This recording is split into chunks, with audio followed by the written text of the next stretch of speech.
Hi there! Today I'm going to show you how to make this holiday card using heat embossing, dry embossing, and watercoloring. This card uses a stamp set called Joyful Christmas, and this stamp set has this large poinsettia image, a leaf, a greeting for the outside, and a greeting for the inside. The background is on Shimmery White cardstock, and it's embossed with the Stylish Stripes embossing folder. So you can see the stripes are at a diagonal. The poinsettia, leaves, and greeting are all stamped in Versamark and embossed with gold embossing powder. And the images are watercolored using the Aqua Painter and ink from our ink pads. To get started, you're going to use Shimmery White cardstock, and whenever you're embossing, you want to use the Embossing Buddy on your fingertips and also across the cardstock. We already have the poinsettia image on an acrylic block. We're going to use Versamark ink and just pat ink to the stamp. And then just press firmly. So I already have my embossing powder in a Tupperware type container, and I'm going to tap it till all the powder gets to one side. I'm going to take my cardstock and place it inside the container and kind of push it towards the bottom of the container and just let the powder run over the image and go straight back up, and we're just going to thump it.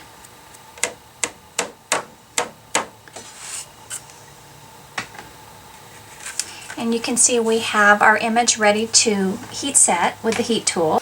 Now when you have your heat tool, you're going to turn the button on here and you're going to point it straight up and down.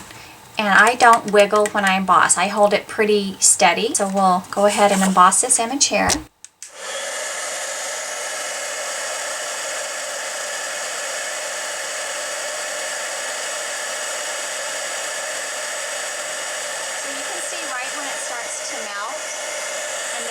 Slowly around the image. Now after you have it melted, you can tilt it in the light just to check and see if you missed any little spots, and that looks pretty good.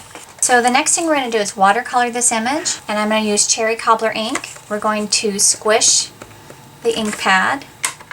This will give us some ink on the lid that we can watercolor with. We're going to use an Aqua Painter, and these are refillable. And you would just open this up and add your water and screw that back on. There's a little fill line right here, so you don't want to fill up the water past that fill line.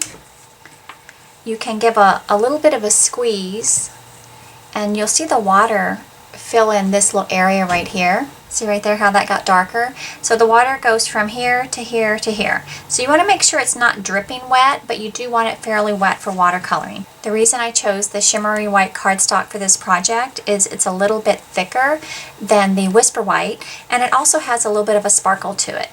So once you have the ink on the lid, you can just kind of squiggle that around. You don't want it to go right in the middle. You want to kind of work your way to the darker ink. And I just start in the middle and start adding a layer of color. Now it's okay that you go outside the line here because we're going to be trimming this. So this is really pretty quick and easy. The colors will dry a little bit lighter too, so keep that in mind. And once I get this first wash of color on, I'll go back in and add more color if I think it needs it. But right now I just want to throw the color on there. And you can see how quick that colored in. So we'll let that dry. Okay, I've already embossed a second poinsettia and 3 of the leaves. Watercolored this with cherry cobbler and this with garden green. And I've stamped and embossed the greeting, and we'll die cut this a little bit later. We're going to trim out this poinsettia using our paper snips. And I like to just go ahead and make this a little bit more manageable, so I'm just going to cut this to a smaller size. And I'm going to trim just slightly outside the embossed image.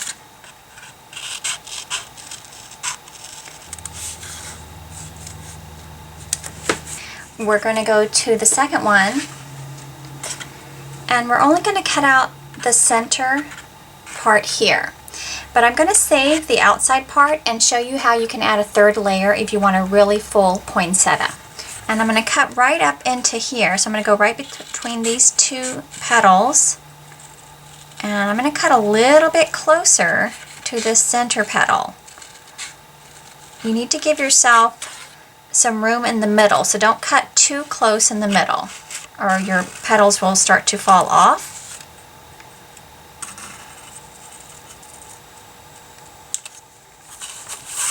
So you can see the center part, I didn't cut right up to the line in the middle. I wanted to make sure that I left a little thickness around the stem. So make sure that you leave the middle sturdy enough to hold these petals. And you can see when you layer this on top, that's going to give you some nice dimension. Now I'm going to go ahead and continue cutting out this outside piece, and I'll show you how you can add that as a third layer.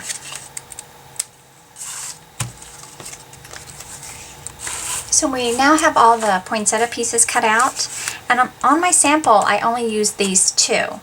So I'm just going to put a dimensional right in the center, and I'm going to add dimensionals to each of the leaves as well, but I don't need these full ones, so I'm going to cut some a little bit smaller,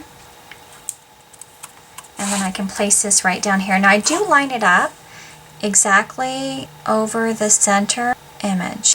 So these petals are not stuck down, but because I placed dimensionals underneath, they'll stay nice and propped up. So what one of my customers decided to do was add a third layer. So she cut out this part and she offset this one. You have to kind of play around with that, because see how close to the edge that opening is? So you have to find the right placement to line that up, but you can see how it gives you an even fuller poinsettia. So we're going to set this aside.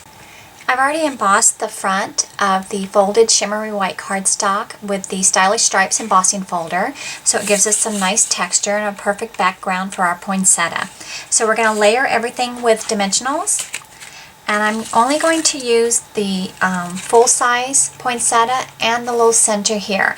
I'm not going to use this third layer because it's not going to leave me enough room for my greeting on this card size. So I'm going to add some dimensionals to the back, pretty much right in the center, because the edges of these petals are already curled up a little bit from watercoloring, and I want them to stay curled up. I don't want them to lay flat. And before I lay the leaves, I'm going to add the greeting. And this greeting was die cut with the shape from Apothecary Accents. And we're going to place this right about here. So I'm going to use glue dots to attach the leaves. I'm just going to place one under the bottom and then just tuck this in. And the last thing we're going to do is add some rhinestones to the center of the poinsettia and also to the greeting. We're going to use a pokey tool to lift under the rhinestones. I'm going to use the tiny rhinestones for the center of the poinsettia. And make sure you get under the adhesive and press firmly. And then once I get them all on, I just give a nice little press in the center to make sure they're nice and stuck. It'll also help those leaves to pop up a little bit more too. And then we're going to add a larger rhinestone at the top and the bottom of the greeting. There we go. So the front of the card looks great. Lots of dimension, lots of sparkle. You can see a lot of effort went into this card, so this will go to someone special. And for the inside, I stamped and embossed the greeting, and I die cut it with another shape from the Apothecary Accents. And I just stamped the poinsettia in cherry cobbler and the leaves in garden green. So I hope you enjoyed this project today using the stamp set Joyful Christmas. The poinsettia is a beautiful image and it makes a gorgeous card for the holidays. For more ideas, you can visit me at KeenanCreations.com. Thanks and have a great day.